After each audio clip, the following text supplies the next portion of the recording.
చరిత్రలో ఈరోజు విద్యా విప్లవ పితామహుడు ఛత్రపతి సాహు మహారాజ్ ఆర్య నాగసేన బోధి నాగభీమ్ డైరీ సెప్టెంబర్ 21 1917 సంవత్సరం సెప్టెంబర్ 21 తేదీన చారిత్రక నిర్ణయం.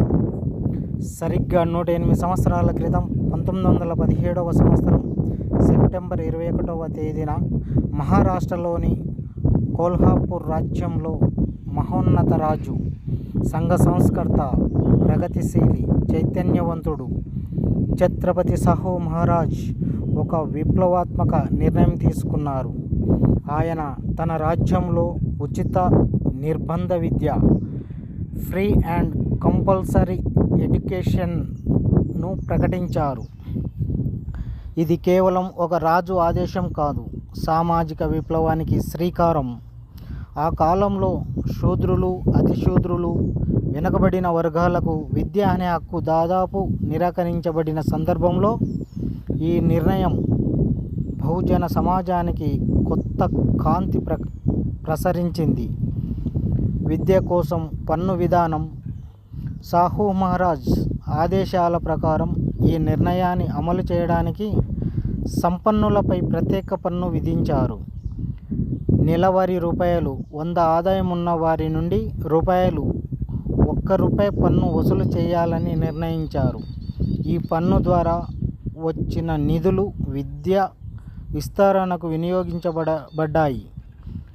ఇది సమాజంలోని సంపన్నుల నుండి పేదలకు విద్య హక్కును అందించే తొలి ఆచరణాత్మక విధానం. అమలు ఫలితాలు.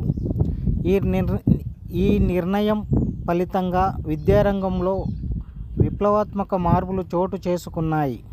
కోల్హాపూర్ రాజ్యంలో పాఠశాలల సంఖ్య 221 నుండి 555కు పెరిగింది. విద్యార్థుల సంఖ్య 1296 నుంచి 22,007కు పెరిగింది. ఈ గణాంకాలు సాహు మహారాజ్ చూపిన దూరదృష్టి మరియు సంకల్ప శక్తిని ప్రతిబింబిస్తున్నాయి. సాహు మహారాజ్ వారసత్వం.